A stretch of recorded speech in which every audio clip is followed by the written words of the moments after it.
Okay, well, welcome to our webinar on the power of natural supports. We are really taking this opportunity to bring together the efforts of the Canadian Alliance for Social Connection and Health and the Roundtable on Natural Supports, representing many organizations across Alberta. And we just want to thank you all for joining us today to learn about and to share your own experiences and thoughts, and to really bring together a coalition of the willing to advance the framework of the natural supports framework and introduce you to the natural supports framework that has been developing. Before we kind of begin, I just want to acknowledge with deep gratitude the Indigenous stewards of the lands which many of us draw from. Of course, this webinar is taking place across Canada, and all of us come from many diverse lands that have long been under the stewards of the Indigenous peoples currently residing in the territory we now call Canada. I'm joining from Songhees Territory in Victoria here on the West Coast. And most of our panel presenters today are joining from Treaty 7 territories. And we're grateful particularly for those those regions that we call home, that we live, work, and play on.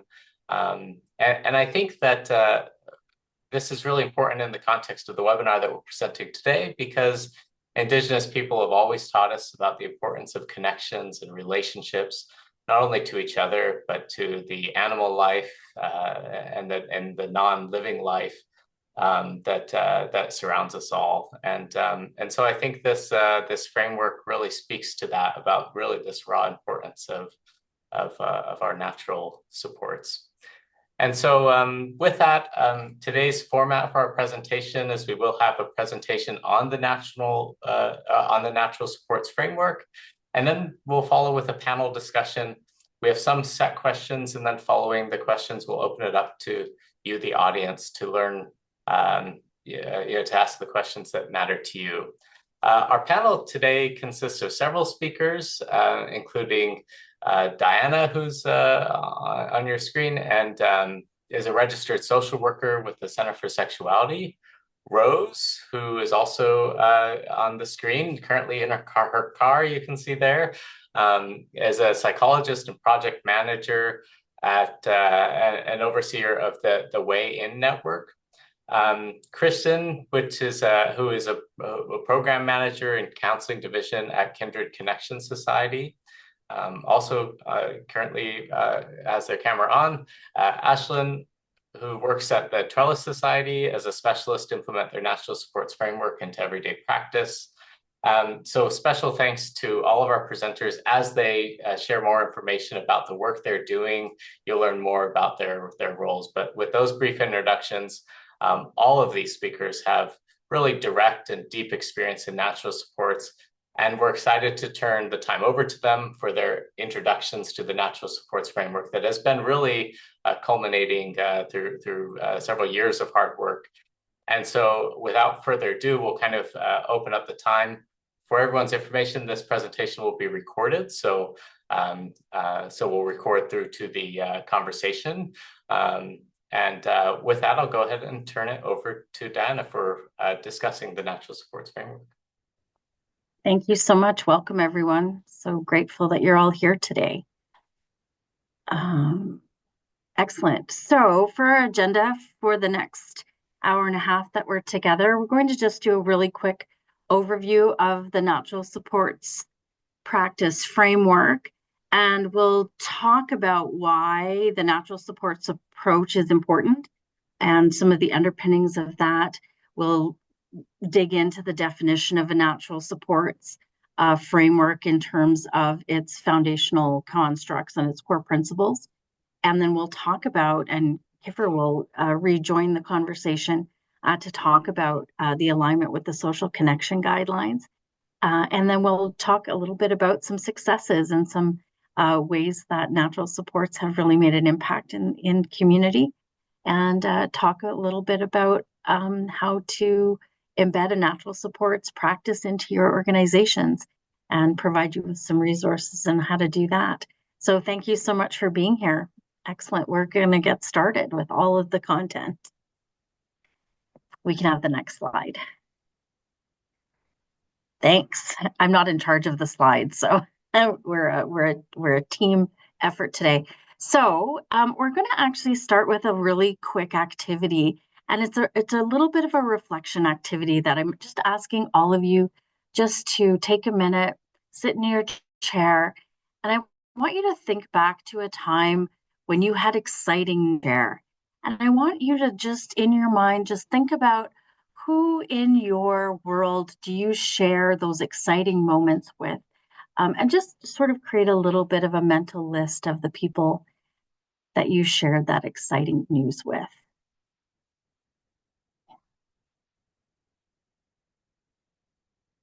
And now that you have a few names in your head, I want you to think back to a time when you had a difficult experience or something was hard in your life. And I want you to think about the names of the people that you shared that challenging information with or that difficult time with.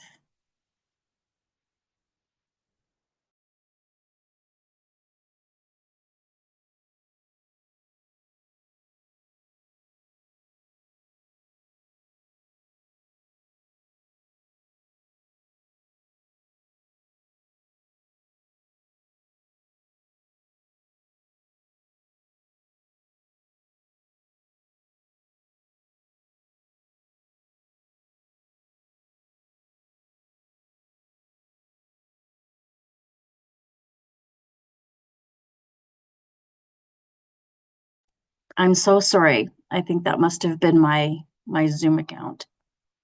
Am I still here? Hello? Yes, you're back. Oh, sorry. Thanks, everybody. Sorry about that.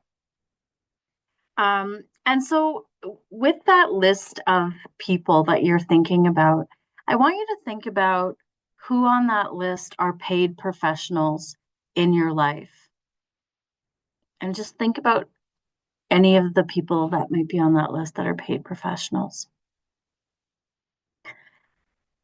Now, for those of you that are doing frontline service provision or working with clients or individuals in community, I want you to think about what would their list look like and how many people on their list are paid professionals that they might circle in terms of who do they share exciting news with and who do they share difficult times with. And if you think about those lists for the folks that we serve, and if you think about their lists and how many folks might be professionals and how many names they might circle, and you think about how that might feel. So when you created your list about, the people in your life and you thought about those people, it probably brought you some warmth and it probably brought you some feelings of being grounded and supported. And then if we think about our clients and the individuals we serve, and that the people on their list, most of those folks might actually be professionals. How might that feel? How might that seem for them? And what might that reality be? And so when we think about and move through this reflection, it's really a foundational piece of why the natural supports approach is so important, because people shouldn't have a majority of professionals on their list when they have exciting news in their lives and when they're experiencing something difficult. And so the natural supports approach is really asking us to dig in and support people to find greater connection, bigger and deeper roots within community so that there are fewer professionals in their close circle. And so this is just an example of some of the reflective work that it takes to really consider a natural supports framework approach and to embed it into our practice. And so we just wanted to give folks a little taste of how important reflecting on our location today, where we're at, what we do, why we do it the way we do, so that we can start to think about how a natural supports framework will be different and can not just enhance our work, but enhance the outcomes and have better outcomes for our clients. So thank you for participating in that quick activity. And we'll move on to the next slide. Thank you. And so what are natural supports? So again, we hear this language quite a lot. The term natural supports actually originally came out of the disability community when families that had children who were aging with disabilities and their parents were trying to understand and figure out who and was going to be in people's lives after they had passed and looking after their adult children with disabilities. And so this natural supports language is not new, but how we frame it might sound a little bit differently. So when we're talking about natural supports, it's really the relationships and the associations that are developed throughout the course of daily living. So they're natural because they're informal. So they're not formed through, organizations and lots of paperwork and those types of things. And they're locally developed. And when we talk about locally developed, that can mean a lot of different things. It can mean, geographically local. So people that live in the same community or are part of the same faith communities or cultural communities. There's lots of ways that local can look. But I would also suggest that for folks that live in very rural communities or who live where the density of people is not very high, that online communities can also be locally developed communities as well. And what's important about this is that the relationships that are built in this informal and local way are based on reciprocity. And so when we talk about reciprocity, it's really important for us to understand the difference between reciprocity in these informal relationships where there is give and take, there's equity built within those relationships, as opposed to the reciprocity that we see in terms of we as service providers getting paid to provide a service to a client or to an individual. And that is a different way of talking about reciprocity. So for the natural supports approach, it's really about give and take in relationships built on equity, which is not us as professionals. And when we talk about natural supports as being more sustainable than professional involvement. And I think that that's really the key in terms of why it's so important for us to reflect on who and what we do as practitioners in the lives of our clients. Because our professional supports, they're necessary, and we have really important work to do with folks for sure. But our work is time limited for a number of different programs. And across our lifespan. So whether that's our programs have changed, the funding ends, sometimes our organizations fold or change direction. We leave our positions, we get promoted, we go away on parental leave, we leave the profession, we retire. There's many, many reasons why there's turnover and change within service provision. So again, we are not across the lifespan for folks. Our services typically were never meant to be that. Whereas natural supports and community supports that are, again, that informal and locally developed can be and can be built to be lifespan. And so it's just really important for us to understand what these natural supports are and why it's something that we should be attending to. Thanks. And so when we talk about why they're important, the ideal is all of these things working together. So recognizing that promoting resiliency and social integration and positive development is really important. That is our job. We want people to be able to problem solve in their lives and understand what a healthy relationship is and know how to navigate and support themselves in community and understand the areas of growth that they want to engage in. Again, professional support's not sustainable, so we've talked about that already. And again, that doesn't mean that we're not important in our clients' lives. We are, but when we'll talk about the status quo coming up, when we talk about that, what we'll notice, hopefully, is that the work that we do a lot of times is not actually the work that we should be doing, and that we're trained to do. So we really want to dig in on that. This idea that social quarantine is emotionally and developmentally harmful.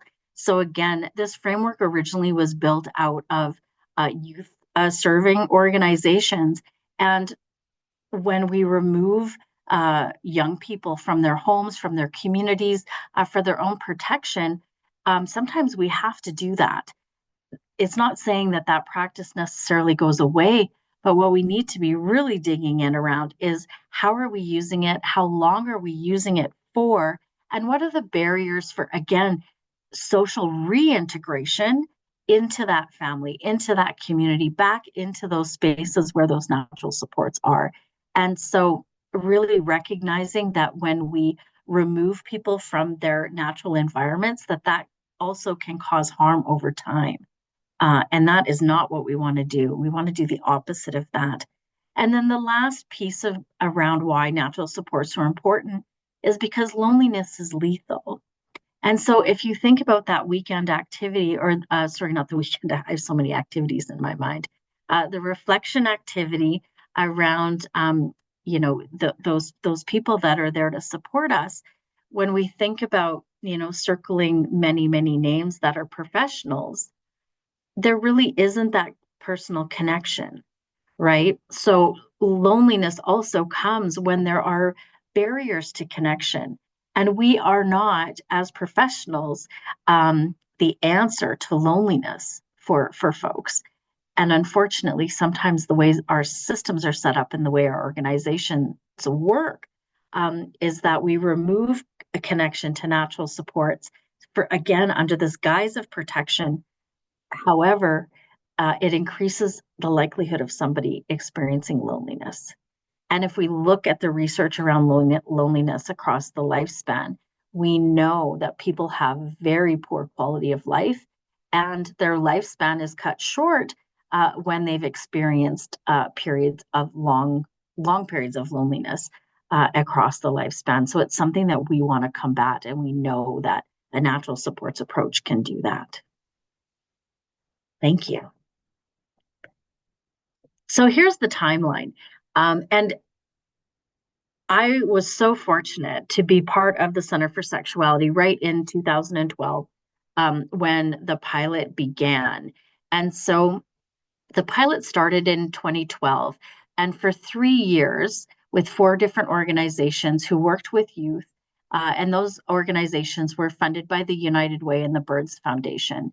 And those organizations were funded to implement a natural supports approach before we actually knew what a natural supports approach was. So we were really figuring it out, sort of what it meant and how to define it, and what are the core components of it, as we were doing the work. And so what was interesting is we also had a developmental evaluator that was supporting these 4 organizations to really capture the learnings, capture the reflections, capture those aha moments, the things that were hard, the things that failed, the things we tried. And specifically for the Center for Sexuality, our focus was specifically on 2S LGBTQ plus um, young people and their natural supports. And so for those years, the frontline service providers working in the natural supports framework really did capture a ton of learning. And in 2015, we created the Change Collective. And so what that was um, 18 organizations coming together to want to work towards an implementation of this natural supports approach that was in development.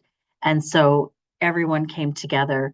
We created a community of practice informally within that Change Collective, where the developmental evaluators continued to gather data, and now gathering data from a larger set of data points because we had more people engaged, more people trying, more people working in the framework. We launched the framework in 2017. That was the first iteration of the workshop, of the workbook for folks. And by 2018, 400 practitioners had been trained. And originally, the trainers were the developmental evaluators that built the framework. And through that learning and over that time, we also realized that in the work, we were supporting these individuals to reconnect to their natural supports. But then what we discovered was that the natural supports needed some of the same support that the individuals did. And so with that came more research, more trying and creating. And we built out a 2.0 of the framework. And with that addition, the Center for Sexuality became the training organization for any organizations that wanted training around the framework. And so we continue to be involved in terms of training, as well as training trainers that do other in-house facilitation for their own staff. And so here we come into near times for our community of practice. And so the community of practice now has become really folks from a variety of organizations that are really interested in continuing to explore the framework, identify areas for change and growth in the framework, and come together and talk about challenges, successes. What does training look like? What are other resources that can be shared across organizations that are either implementing the framework, have implemented it for a very long time, or are new adopters to the framework as well. So we're so very lucky that in 2025, we are on the brink of releasing the newest updated version of the framework. So it is coming, and we're very excited for the changes, because what we've noticed through training and through these discussions at the COP and with organizations was that the youth focus that it originally had wasn't necessarily fitting all of the organizations and the populations that organizations were working with. And so we really dug in around, what does the research say in terms of folks in the disability community, older adults, families that are coming from different cultural backgrounds, different religious backgrounds? Are there modifications or changes that we need to make to the framework in order for it to be a better fit, let's say, for different organizations working with different populations and across the lifespan? We obviously believe that this is a great lifespan resource, and we are very, very excited for this next iteration of the framework that can be used and utilized for folks working with many different people across the lifespan. And of course, training will continue to be available to folks in the community as well. So look out for that. So we've been talking a little bit about the status quo, and I've been sort of putting some nuggets out there about what that really means. But I think, in order for us to really understand the natural supports framework as a different way of doing our work, it's really important for us first to understand, what does our work typically look like when we're working in human services fields. And so when we think about a client coming in, or through an intake process, or wanting some services, our first reaction, or our first sense of that, is to connect these folks with other professionals. What is it that you need? What are you looking for? And sort of the easiest branches on the tree for us to reach are just other professionals, right? Other organizations that provide the supports that the folks are looking for. And that really is the status quo. What other organization or nonprofit is out there? And then when we're triaging what those needs are, so a lot of times there's basic needs issues that people are looking for, so food, shelter, and clothing. And again, we're very quick to provide people with information and resources to those services that are, again, really grounded in professional support, so other organizations. But we don't really necessarily consider relational or social emotional needs in that moment. And so very often it's really just about food, shelter, clothing, make sure that they're fed, make sure that they have the appropriate clothing and they have somewhere to stay. We'll worry about their emotional state later. And so that's really the default for a lot of organizations when people are coming into contact with them. And the focus is on that individual that calls. How are you doing? Where are you at? What do you need? What is your goal? What's important to you? And again, that's a client-centered approach, and it is extraordinarily important, and we should be working from that practice model. However, again, if that's the only thing that we're doing, we're missing an entire part of that person's life, and we don't really get a sense of actually what's happening for this person. So that is our default, that client-centered approach, which is important, but it's not everything all the time for everyone. And then the other status quo piece is around protection. So we want to protect, we want to limit exposure for our clients to people that can harm them. So, if they have to get out of their house, if their spouse or their partner isn't safe for them to be around anymore, if the building that they're in isn't safe, all of these things we quarantine, we remove people out of those dangerous situations, but unfortunately they stay removed over long periods of time. So again, that social quarantining piece and loneliness really comes in with this protection piece. So of course we want to keep people safe, but the reality is that safety is never 100% guaranteed. And so we really have to think about what the balance is there around protection. But this really is the status quo for most folks working in any human services organization. So thank you.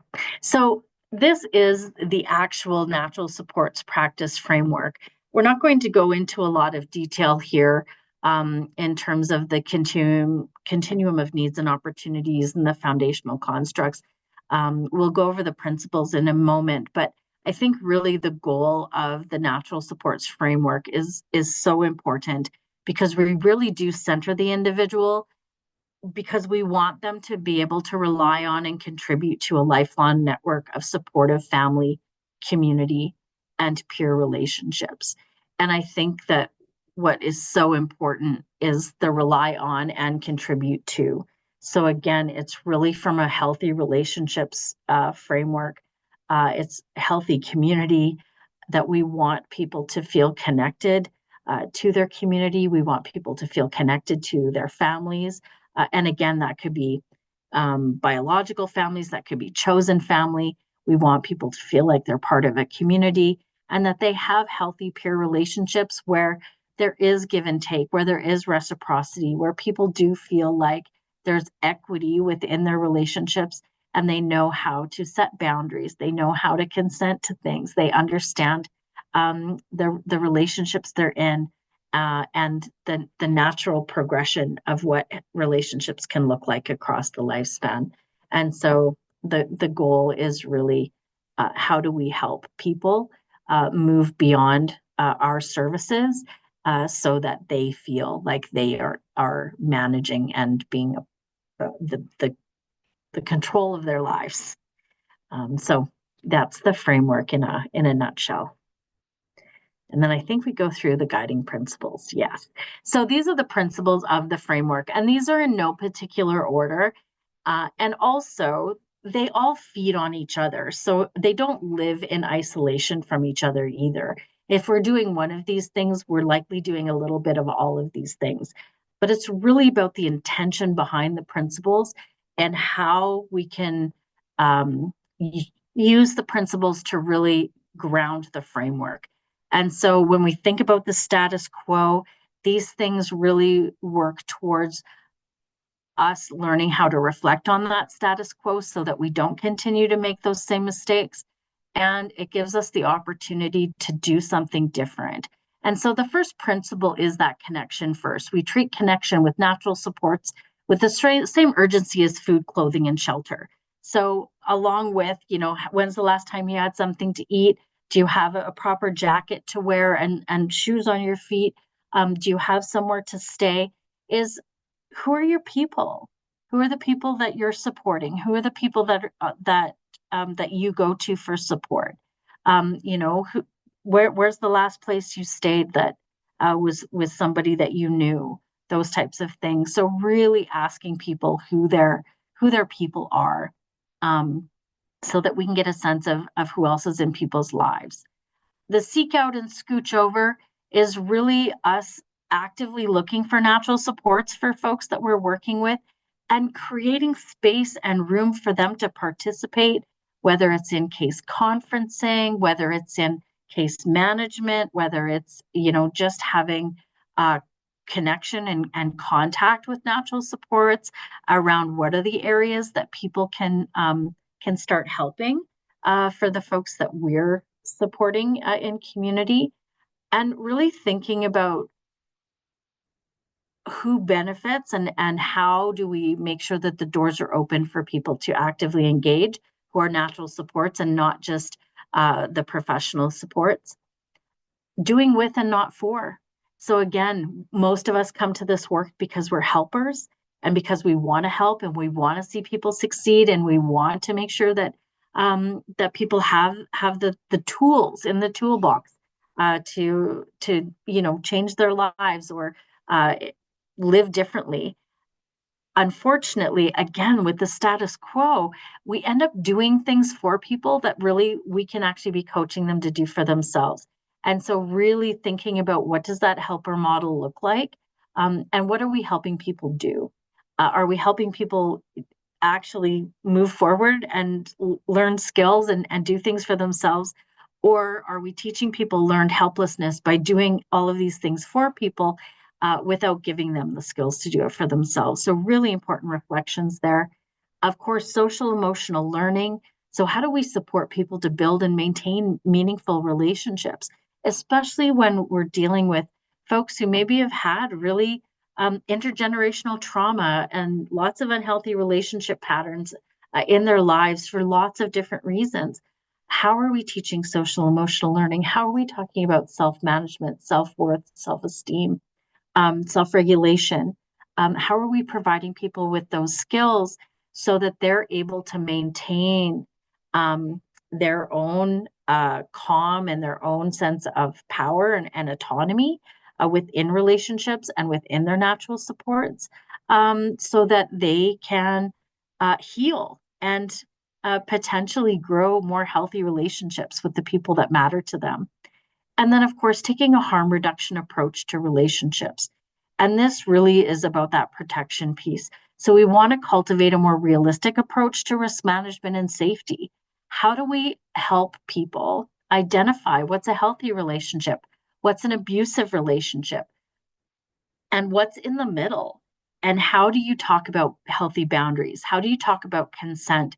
How do you talk about safety planning? How do you help your clients and the folks that we're working with understand the power that they have? And how do they set boundaries around those relationships in a way that maintain their own safety and provides them with a blueprint around how they can manage their relationships over time? And again, part of this is around new relationships and building new relationships, but also knowing when relationships actually are not okay for us and when do they need to end. So, really having concrete conversations sometimes about grief and loss and the end of relationships and understanding how to heal from that part of real life as well. So it's really all of these principles working from a client centered approach and recognizing that we as professionals cannot maintain this throughout the lifespan. So it's really giving people the tools they need so that they no longer need to rely on us. And that's the principles. Thank you, Diana. I think we in the midst of this recognize that many of the people on the call are really preaching. We're preaching to the choir, To so to choir. speak. And I think all of us kind of recognize the importance of these connections in our practice. And I think this natural supports framework provides a really important tool to the people on this call to really advocate collectively for the need to prioritize this in our policies, our practices, in our training and education. And kind of similar along this line, another tool that can be used is the recently developed Canadian Social Connection Guidelines, which we worked with more than 120 of the world's leading social psychologists to pull together of what we thought it would be really important and necessary guidelines so that when you're working with patients, you can educate them of the importance of social connection. I won't take pains to kind of reiterate anything, but as you mentioned, social connection has a greater impact on our health and well-being than many of the traditional indicators of health, including, weight, obesity, sedentary living, smoking, alcohol consumptions. And while people traditionally think of like Maslow's hierarchy of needs as having kind of those social and emotional things at the top, we actually observe that most people tend to prioritize those things above even food and nutrition needs and shelter needs, right? Finding your people is often a more powerful motivator than those. And so it really emphasizes the importance of this. So the guidelines that we've developed to kind of support, and I think are really a natural fit with the framework, is the Canadian Social Connection Guidelines. There's 6 targeting to individuals just to help them think about where they are, how their relationships are working, do they have a good enough network and deep enough connections with other people. And then we also have these guidelines for social connection for communities to say, are communities creating the necessary infrastructure and environments?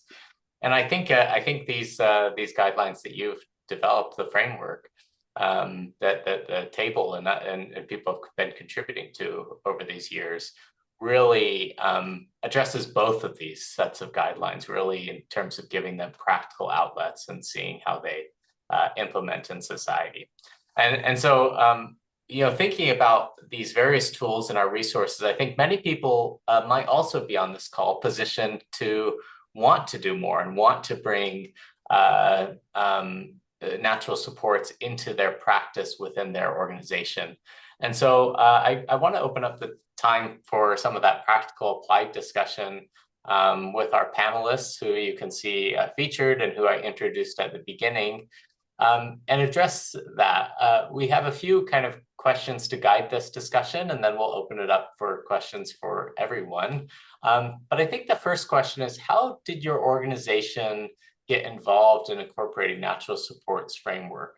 And so maybe I'll start with Ashlyn, and then we can go through each of you representing your organizations and maybe give a bit of that history. Great. Thank you, Kiffer. As Kiffer mentioned, my name is Ashlyn Russell, and I work with Trellis Society here in Calgary. Trellis was developed by the merging of 2 organizations, both of which were represented in the original Change Collective in 2015 for the Natural Supports Framework. So we found that once our organizations merged, the ongoing implementation and integration of natural supports work has continued to be prioritized by continuous involvement in the community, along with supporting some of the framework adaptations as they've been going on. And now as a larger organization, we've proceeded to incorporate natural supports framework across all of our programs. Doesn't really matter who we're serving. And I myself work as a specialist for the organization to support cohesive practice across all of our organizations and programs, which includes the facilitation of some of the natural supports training, along with individualized program support and consults for some of those more tricky cases. Thanks so much, Ashlyn. How about we go to Rose next? Thank you so much. As Kiffer introduced us at the beginning, my name is Dr. Rose Judy, and I work here at CARIA as the project manager for the Weigh-In Network. And that really is kind of a segue to how we are incorporating natural supports in our organization. CARIA was actually part of the creation of natural supports as part of the Change Collective. Our staff really were also the first to be involved in the rollout of the natural supports training, which would have started in 2017. And in 2019, CARIA and Kindred came together collaboratively to build the training program and to really invest as organizations in the natural supports. And what we do in terms of promoting and empowering vulnerable communities and our clients really is also to enhance their connections to community. And our frontline and social workers and community connectors, they do engage our clients with the supports that surround the clients that we work with. So natural supports just falls naturally into what we do in the organization. Yeah, that strong alignment with like mission purpose already being there sounds like it was really helpful. Kristen, how about for your organization? How did you get involved in incorporating national supports? Thanks, Kipper. Yes, I'm Kristen Terakita. I'm one of the program managers here at Kindred in the counseling division. We also were a part of the Change Collective, so joining this group here, not quite as long as Diana and the Center for Sexuality, but having that involvement right from the get-go. I've been lucky to be a trainer in 2 different agencies with the Natural Supports Framework, and I think it just really aligns well with our mission and values that you were speaking to as well at Kindred, and as Rose was talking about, having that ability to collaborate with other agencies as well, doing the framework and doing the training. Thanks so much. And Diana, kind of same question. How did this kind of come about there through the Center of Sexuality?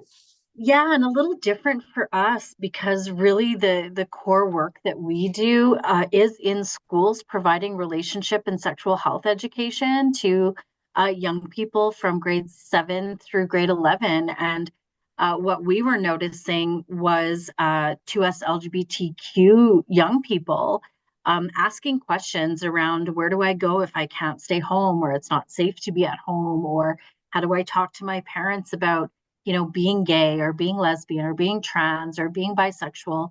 And so we were noticing also getting more calls at our office about these things. So for us, it was really very focused on to us LGBT young people and sort of the disconnection that was happening for them and some of the challenges.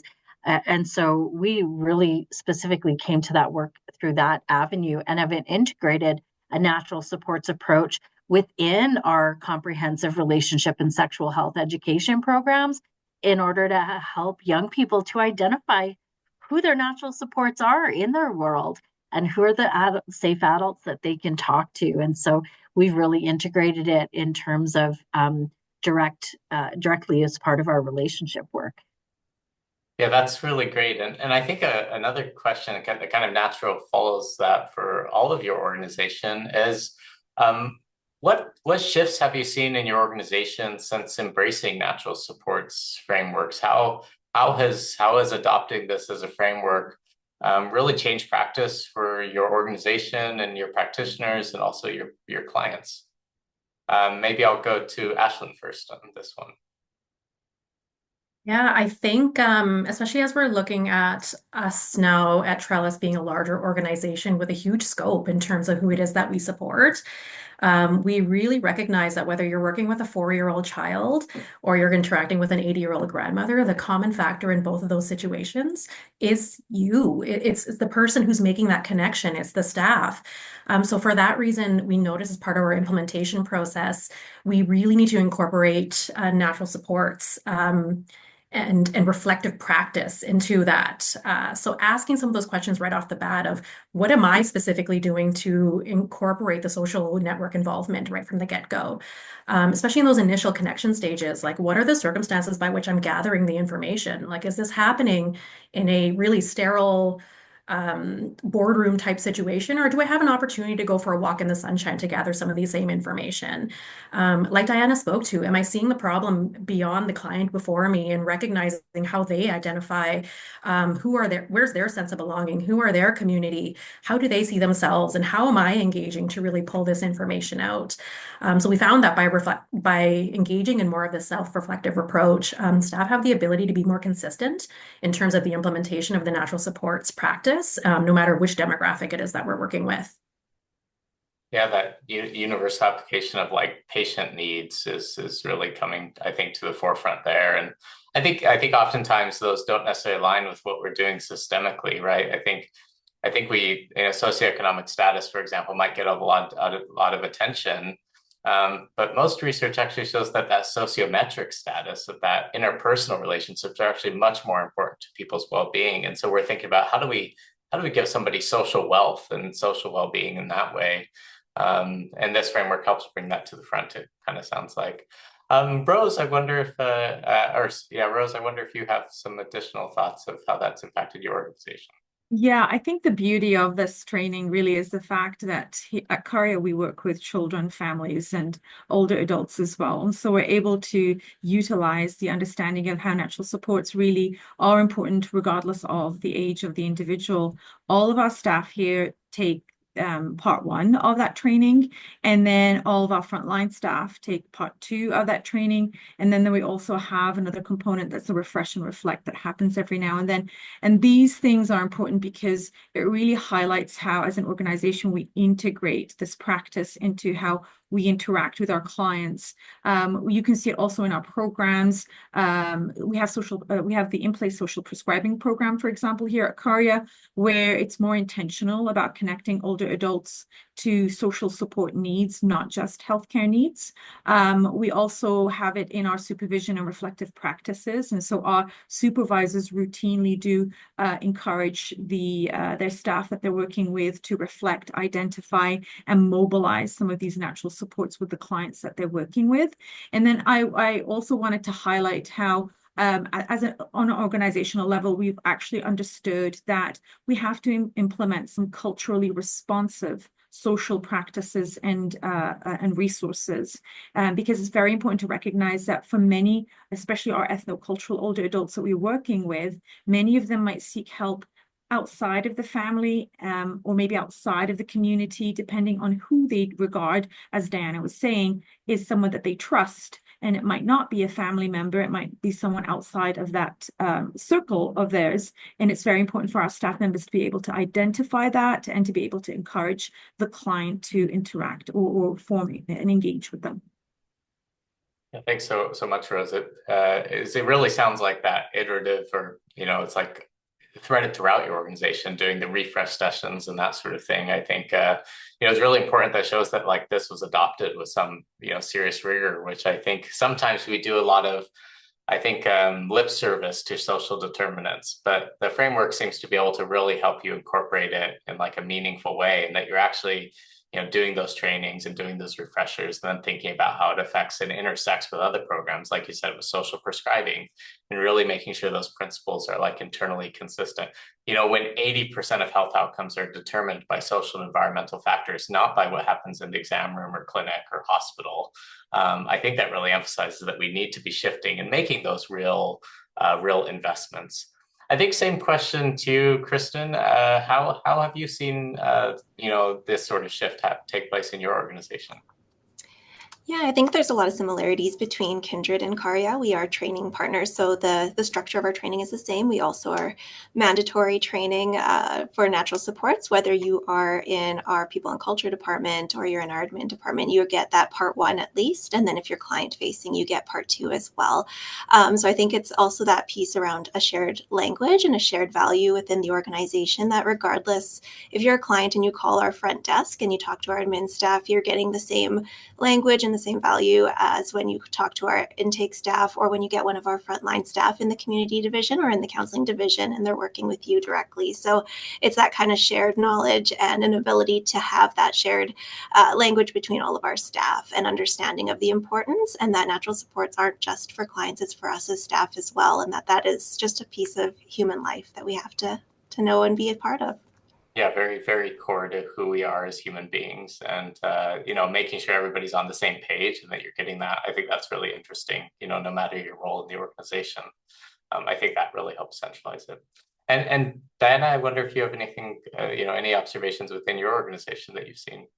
Yeah, I think there's a few areas that it's really changed how we do our work and how we talk about especially the harm reduction around relationships and how we've embedded that into our relationship and healthy sexuality programming for young people and youth, and helping them identify, who their people are. But I think also for our counseling program, once we started to really understand how we could be supportive to families who weren't realizing or recognizing the harm that they might have been causing to their 2S LGBTQ children because of how they were showing up.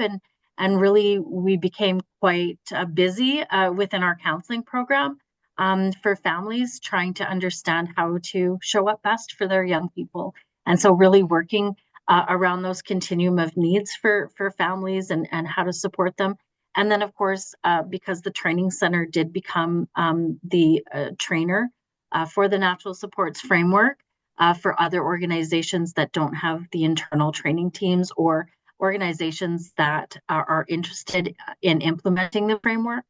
So, of course, our training center has also built out those trainings that are open and available to folks from really all over Canada if they're interested. So that's really shifted even our professional development trainings in lots of different areas, because we want to embed that reflective practice piece at the very least within all of the work that we do. Yeah, and hopefully this discussion, I think, motivates lots of people to like seek out these kind of training opportunities. But I think kind of key to that, for those who haven't seen the training or who's the framework, we gave a pretty rough overview of what is ultimately included in the training. So I guess as maybe a bit of a selling point, I wonder if there were some success stories. I know Rose and Kristen, you said you had some success stories to share. I wonder if we could maybe highlight some of those successes of what is the real impact in terms of success that the natural supports framework seems to be having. Maybe I'll turn to you, Rose, first. Thanks. Yeah. When we were kind of discussing this, I said that we actually have a lot of success stories, kind of knock on wood, but it seems to be something that's really impactful. Now, in all of our counseling programs, the natural supports connection tends to be the last step, because we want people to connect to communities. As everyone here has been saying, it is a helpful resource to realize that we are not the forever support, and that we really need to dive into what the client feels a natural support or a potentially forever support looks like. And so we had a 70-year-old client who was experiencing significant significant issues with isolation. They were diagnosed with clinical depression.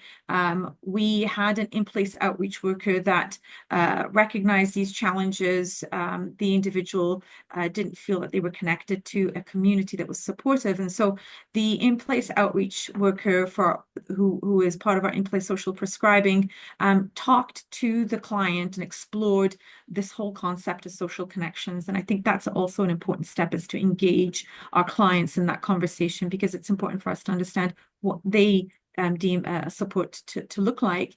And with the guidance of the in-place outreach worker, we connected to an in-place link worker, and that is the person that was able to further discuss social engagement that really resonated and spoke to what the client was looking for. And as a result, the client reported back that with the engagement that was encouraged by our staff members, they were able to enhance their social networks and connections, and to re-engage back into the community. And it's important for us to actually get that feedback from our clients, to know that what we're doing is actually something that is effective and it works for them. So we got that feedback, and that's why we continue doing what we do. Thanks so much, Rose. Kristen, do you have an example as well that you want to share?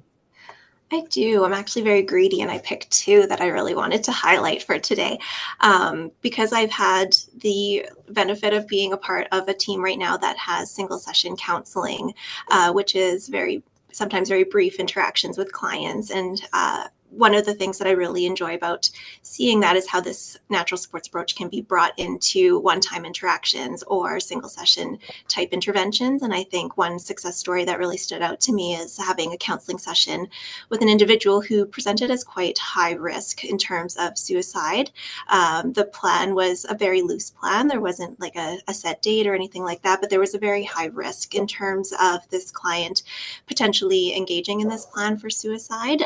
So the counselor in their session had kind of tried to elaborate on who's a part of your life, who's there for you. And the client really kind of said that they were isolated, didn't really have anybody.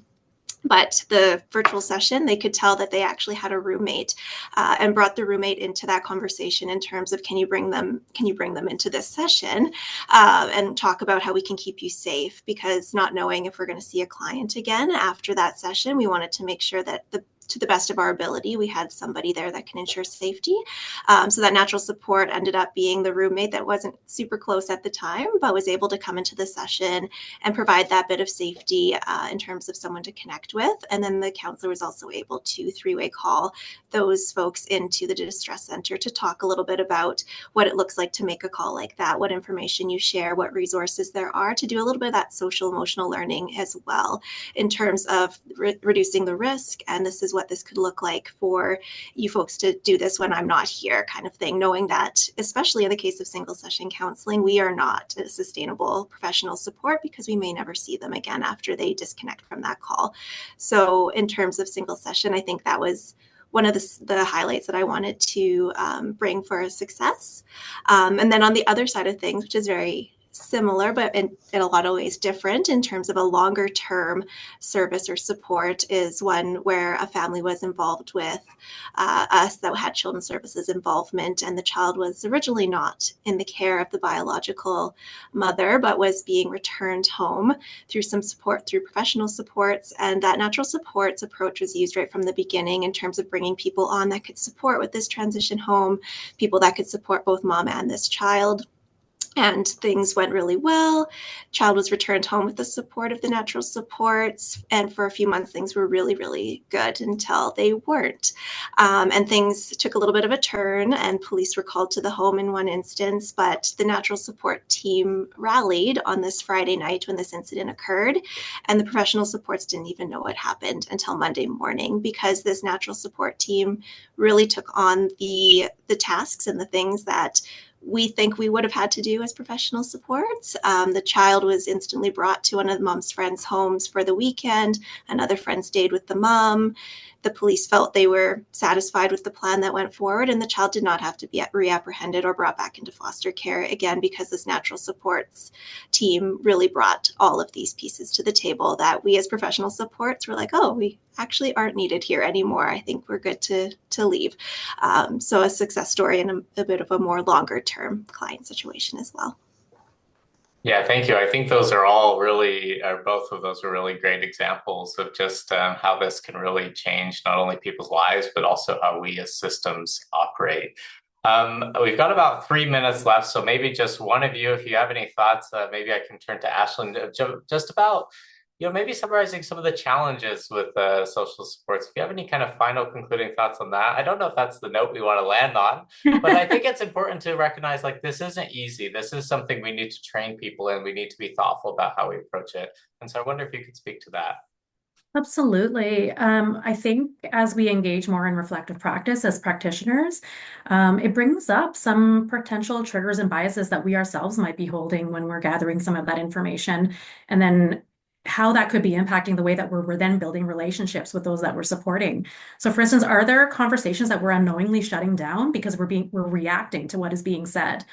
Some of that also brings up a lot of how hard it can be to really scooch over when it comes to doing this type of work, especially in the human service industry. We're here to help. This is exactly why we are here.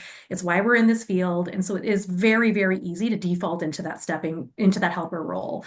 So the difference between someone coming to you with a problem and you've come to the right place. Let me get you the supports. This is exactly what we do here. And rather than switching that to, tell me more about that. Are you all right? Is there somebody that I can call to be with you right here in the moment? So as we kind of recognize that like as we need to target this as much as we possibly can by asking the questions of whose need are you really meeting in that moment? Is this my need to be the helper, or is it theirs specifically by surrounding them with the people that they need for connection? Yeah, thanks. I think that's really critical to kind of recognize. I think I know some people are dropping off on the hour mark, but we technically have till 11:30. So I wonder if we could maybe talk more about those challenges, and maybe how you've overcome them. Maybe go Rose and then Kristen, then Diana, if you want to talk about your organizations and how you've kind of grappled with those pieces. Yeah, I wouldn't call them challenges for us. I think it's just learning experiences that come your way. What we have found truly is that change happens when staff that we're training in our organization see natural supports as essential rather than just an add-on. So making it a regular part of the case discussion, of the reflective practices, and it becomes more habitual than optional, I think is very important. We also realize that when we engage our leadership, they champion the work that we do. And so we found that highlighting the successes of these stories, collecting data actually does help leadership see the benefit and the importance of natural supports.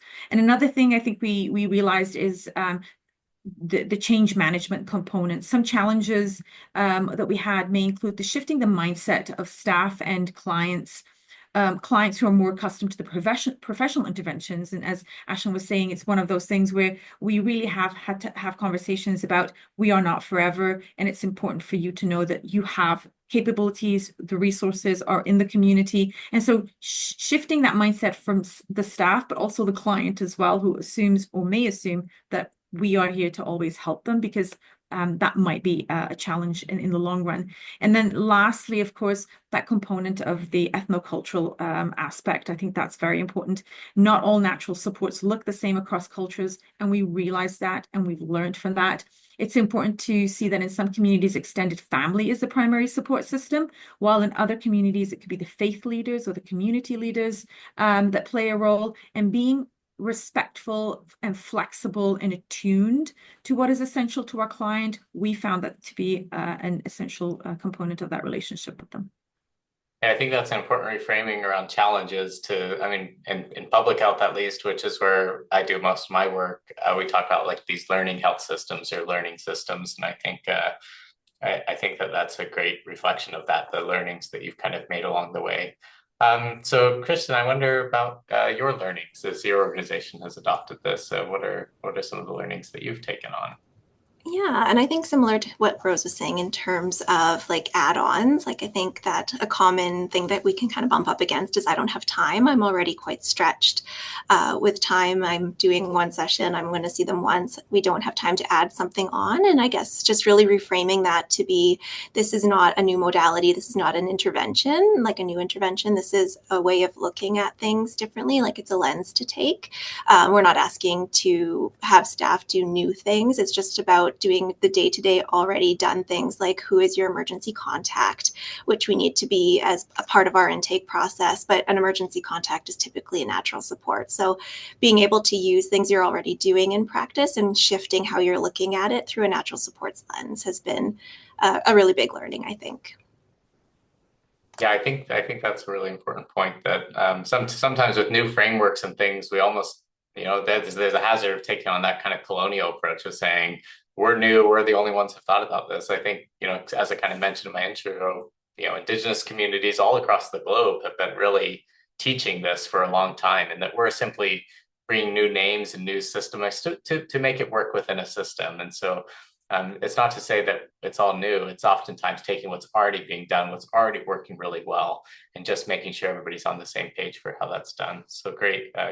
Thank you for sharing that. And Diana, to you, before we maybe open up to others who might have questions. But Yeah, and I so appreciate what you're saying, Kiefer, because that's exactly where my brain went to is, every training that I go into, I do a land acknowledgement and then I say, and this framework is actually a reflection of Indigenous communities globally around how communities actually functioned. And so I think, when I think about the training in particular. I think for some folks, organizations, it's a big ask around training. It's two different parts. We really are asking people to dig in around their reflective practice in a really deep way. And I think any organization where the leadership is on board, it always makes it easier, again, to, what Rose and Kristen were talking about, and Ashlyn as well, in terms of organizational change.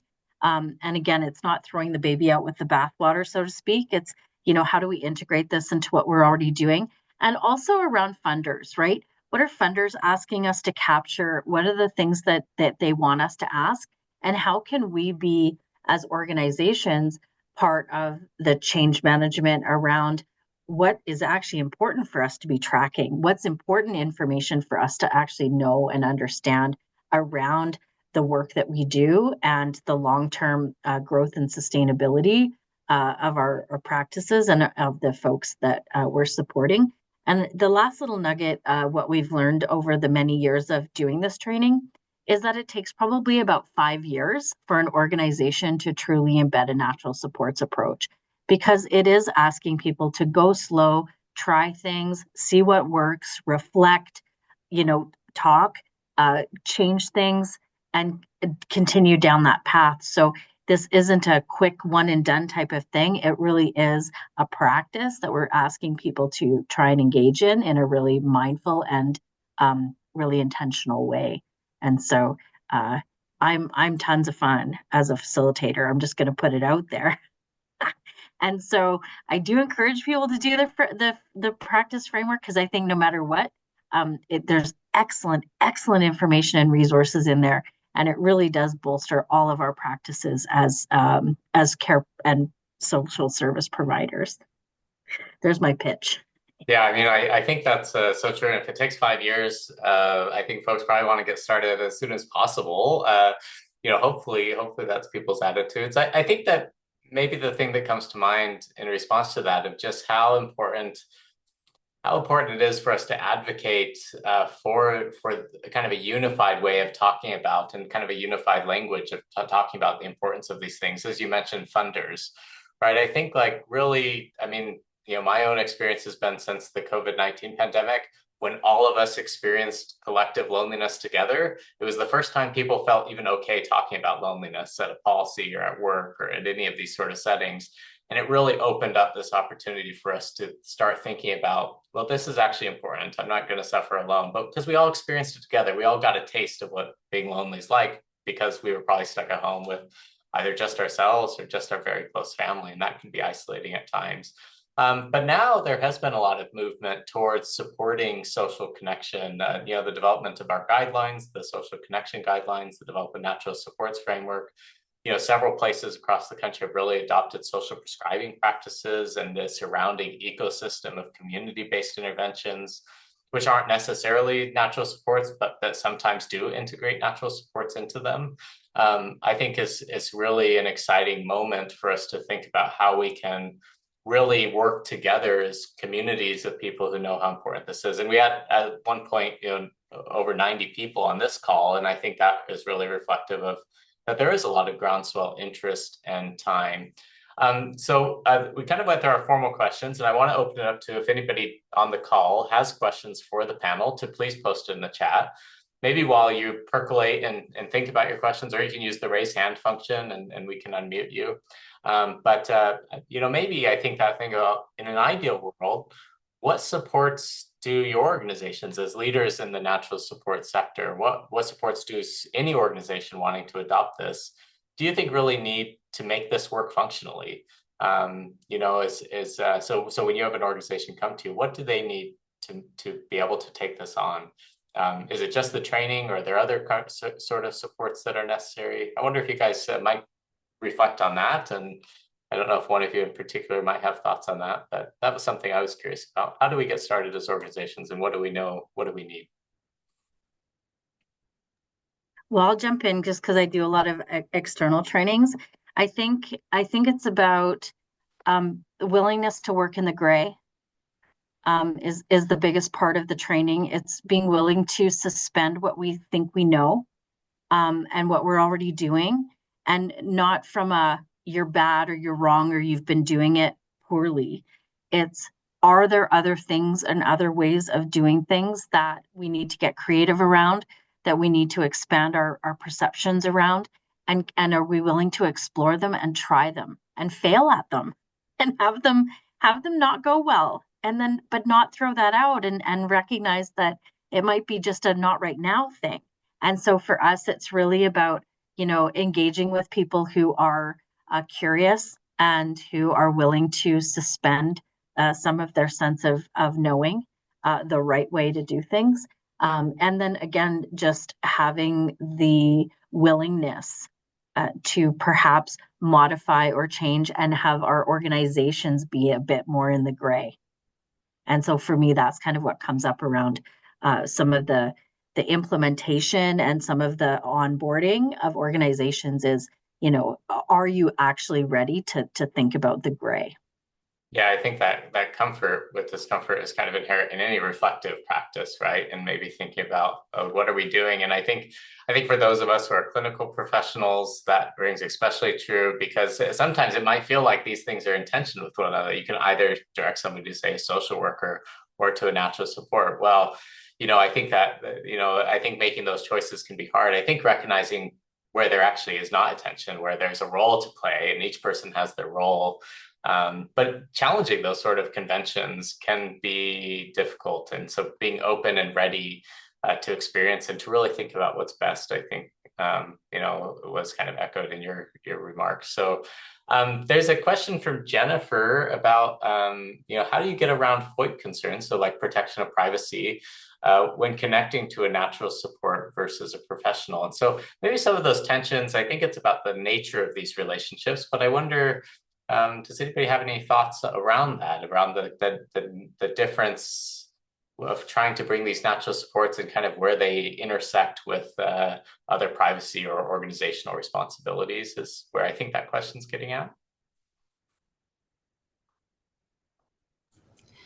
I think consent is such a big part of this process, and that autonomy.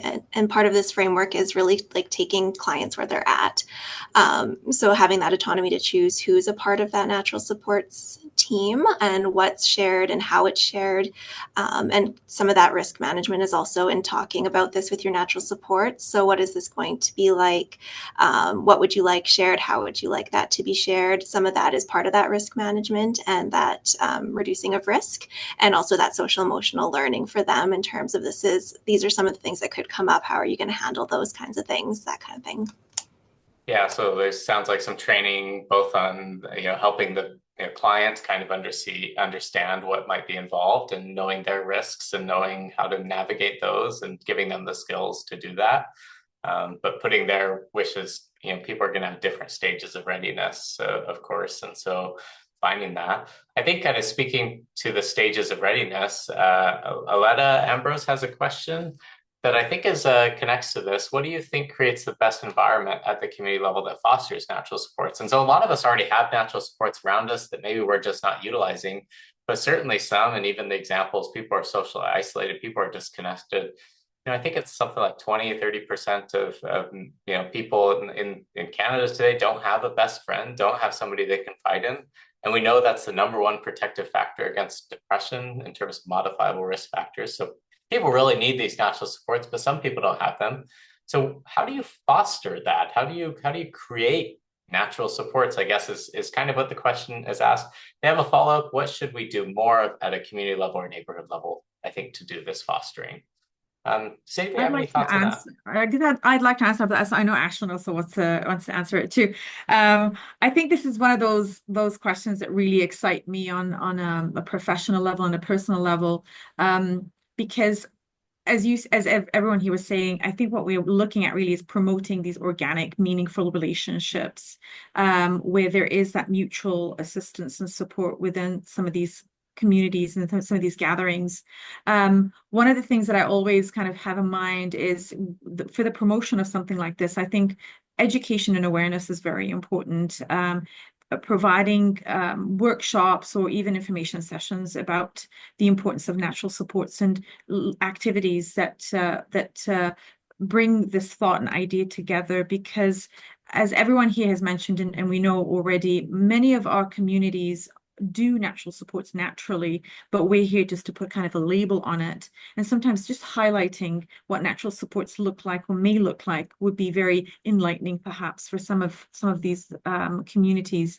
Creating inclusive spaces, I think, is also important, because when we talk about natural supports and encouraging people to connect with people in their community, I think it's very important to actually have those spaces that are safe, that are inclusive, that can actually bring community together, that are accessible as well, I want to say. And then I like this idea of cultural brokers, of having people from the community connect with our organizations so we can share information and resources, and have those communities at the table having conversations with us about what works best for them when it comes to promoting some of the work and some of the resources that we have. So those would be some of the things that I would suggest if we wanted to develop this further. Thanks, Rose. And Ashlyn, did you have something to say about that as well? No, I feel like Rose really kind of took the words right out of my mouth. But truly defining what natural supports are for everyone, recognizing, I think sometimes natural supports are seen as like the be all and end all. Like if I ever have a need, that's that person I will go to. That may not exist for everyone, but recognizing that there's a lot of avenues where natural supports exist very naturally in our everyday. Who would you contact if you're going to be a little bit late for work? Like those kinds of things. It's not going to be one or two people. It might be the person who you have a meeting with that day. I have a contact in my phone as lady at bus stop, because if I'm ever late running and grabbing my kid from the bus stop, she is that person that I would call. If you ever need a cup of sugar, who would you go to? So like different natural supports can meet different needs for different people. They don't have to be kind of that person you need to share your deepest, darkest secrets with. Yeah, and actually in our guidelines that we developed, that is one of the things that came out as a recommendation, is to not put all your eggs kind of in one basket. I know some of us have the tendency to have one person we confide in. Maybe that's a best friend, maybe that's a spouse or a partner. But I think that actually people with robust social networks, where they have lots of people to turn to for different things, and you don't need to turn to everybody for the same things. You don't need to be emotionally deep with every person you know. But we did a study on this, and we actually found that people who had more sources of connection, say with coworkers, colleagues, and neighbors, and strangers, and friends, and family members, the more diversified somebody's time was, the better off they were, is because they were getting that mix of emotional and social fulfillment. And so I think your question kind of reminded me of that work. There's a question here from Rachel. How do we support clients who are so overwhelmed with trying to meet their basic needs that they don't feel that they have time to foster natural support relationships? And so I guess that may be a question about people's readiness. They have a follow-up question. They've commented, they just say, I'm talking, for instance, a single mom working 2 jobs, using public transit to get around the city and trying to access different government services. So thinking about that sort of patient in mind, how do you approach that? Or is that covered in the training? Maybe that's a follow-up. But yeah, I wonder if you could maybe speak to that. I can jump in here. I think key thing to remember is that just because like sometimes doing this natural support work can meet some of those basic needs at some point. So by understanding a little bit about who you're surrounding yourself with, who could be there to support you along the way, some of those basic needs tend to kind of be met along the way. So especially in a situation that you mentioned around a single mom who is working multiple jobs, there is probably so many opportunity for community to be built there, in terms of childcare, in terms of who could pick up your kids, who can feed your kids at certain aspects. And so I think by exploring a little bit of that natural support work and not waiting until the basic needs are met, we start to kind of see some of those basic needs be met just by use of their natural supports around them. Yeah, it reminds me of that proverb, if you want to go fast, go alone, or something like that. But if you want to, well, now I can't remember the whole thing, so I'm not doing it justice. So I apologize to the proverb writers. But I think the principle is that sometimes we're so stressed that we think doing it ourselves is the best way. but maybe actually the best way is actually giving and asking for support. But, it's actually, we do a lot of favors for people. There's a lot of research showing that people who provide support have really high well-being. And I think that we actually give people an opportunity to improve their own well-being by giving them opportunities to help us and being open to that sort of support. And I think, it takes a village and a care. So looking for those opportunities and teaching people about those opportunities sounds like a great chance. Was there any other comments on that? There is a part 2 question. Maybe I'll just add, and you can answer either one. But I find there is a challenge with my clients in that they will go to groups and meet other people, but fostering an actual friendship is challenging. And I'm wondering if you can speak to the skills that can support clients in developing friendships or natural supports to make it more likely. And so thinking about, there's like social skills, which is a component of this, but there's lots of factors that might shape people's abilities. I wonder if there are any that maybe come to the highlight of experiences for any of you.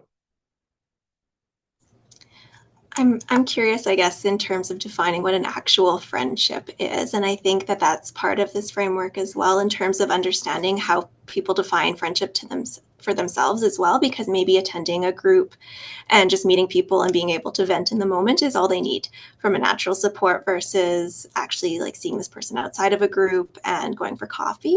I think even with Ashlyn's example of like lady at the bus stop, like that person plays a very distinct role in that person's life versus someone that they would go for coffee with. And I think kind of what we talk about sometimes in the training as well is the importance of online connection too, and that there is no one size fits all for what it means to have a friendship and a connection. So also exploring what in their personal culture that means to be connected, because it might be even people on an online moms group on Facebook are their biggest connection, because that is who at 2:00 in the morning they can post on there and someone's going to respond to them and give them some advice when they ask for it. So yeah, defining a little bit about what it is they're looking for in a friendship. Yeah, I think that's a really excellent point. Something that I've seen in my own research. People have high expectations for relationships, and sometimes that's a stumbling block because you think you need to instantly have this deep emotional connection where you can share everything or confide everything. But we actually know that every relationship starts as strangers, right? As you start with strangers. And there's actually some research around that there's benefits of interacting with strangers that are actually easier. You can share things more freely because there's lower consequence, there's lower risk in those relationships. But as how a relationship deepens is it does take that choice to make those times of connection and to allow people to go deeper. But we see in a lot of people with social anxiety, they talk about wanting this small, tight inner circle where everybody just gets along so fast. But I think modern society doesn't really create those. And so sometimes we have to adjust our understanding of how friendships form, about how relationships form. And I think that sort of client education to help them set those expectations in healthy ways that actually acknowledge, relationship forming takes time and you got to be patient with yourself. And I think that's one of the things we, for those of us like me who struggle with social anxiety, like those are things we have to kind of teach ourselves, as saying like, okay, I'm going to give people time to like me, or give this relationship time to feel like it's safe, or that it meets the need that I want it to meet. So I think that's really great. Any other reflections on either of those, Diana or Rose? I think just for me, I think it goes back to the reflective practice piece too, around, are we assuming what these folks want or need? So have we asked them what their goal is to go to this group? Like, what does having a friend mean for you? What does that look like? Because how I define that might be very different from how they define it. And so I think it's really about how do we get to know the people in front of us so that we can figure out what are the ways that we can support people. And no one size fits all, right? So, but I think it really is about how we as practitioners can dig in on our skills around supporting people to build the practices and the confidence that they need to make those connections, however deeply or not deeply that they want. And recognizing that a harm reduction approach to relationships also helps. So even those family members that have been problematic in the past or hurtful or harmful in the past doesn't mean we have to cut them out completely. But how do we support those individuals in setting really healthy boundaries and being able to say, these are the roles I need you to play in my life, and outside of that, that's as far as it's going to go.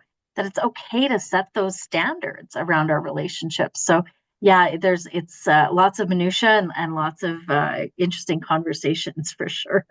Yeah, and it gets so complex sometimes. I've experienced that in my own life where you have like difficult relationships and knowing how to navigate them. But I think family relationships are often those difficult relationships. But there seems to be just this natural comfort that people have to their families that even when they're harmful. So really educating and working through those boundaries, and having somebody who you can go to. I think that's where like professional supports can still play a role, right? Like I think like we all need to make much better use of our natural supports. But professional supports can be neutral third parties that can help you kind of navigate or think through your natural supports. Even nowadays, like people are turning to like ChatGPT and AI for just to get advice because sometimes it helps to just have somebody outside your own head thinking about these things. I see in the chat there was a lot of great discussion or sharing of this idea of social snacking. I thought this is one of the really innovative and interesting things that have come out of the table and Consortium on Natural Supports. I wonder if maybe one of you might be interested in just giving the whole audience a description of what social snacking is and comment on that.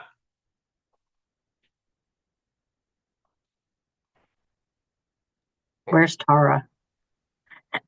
Yeah, Tara, if you want to come on, or I know Heather raised it too. Sure, I can jump in. Hi, all. My name is Tara, she, her pronouns, and I'm in Calgary. And social snacking, there were a few links that went to the Connections First website, so I would encourage you to have a look there. And it's really about the piece around not overcomplicating what natural supports are, and it can be as simple as the barista knowing your order when you go into the coffee shop, or the bus driver noticing that you haven't been on the bus for a bit and sort of acknowledging, hey, we missed you. Teachers do it sometimes, just in passing or in the hallways. So it's just about those like little snippets. You're just kind of having a quick snack of like interaction and connection. I also know that we haven't really talked a lot about GenWell, but GenWell is another initiative across Canada around Talk to a Stranger. So they have Talk to a Stranger month in January. And so it's about just those interactions that we have, that smile that we give, that compliment that we have, that helps kind of make us feel better, helps other people feel better. And those are all our natural supports as well. Yeah, I think that's a great point is that like, and it's like, I'm an avid dog walker. I have a cute little Yes. corgi that I like Yep. spend an hour every day. And I think anybody who's a dog walker knows that like all these people, all these random strangers, they are your natural supports too, because you naturally encounter them in the course of your life. And I'm actually surprised how quickly, my under caffeinated self walking through the streets can just be really lit up by a nice person who's interacting, who wants to share a treat with my dog, or has some comments and connections. And I've had some like nice connections with just complete strangers that make me feel good for the day or for the morning.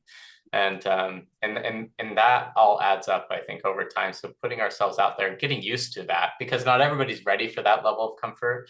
In our guidelines, we say, say you're not ready for a social interaction, think about people with social anxiety or, who are on the spectrum for autism spectrum, just practice going outside and being around other people. You don't even have to interact, but get comfortable with that because your body needs it. And even if right now where your body is at isn't ready for it, you'll be better off if you do. And so yeah, getting those little snacks, whatever snack is healthy for you, right? We all have different tastes and preferences and allergies and that sort of thing.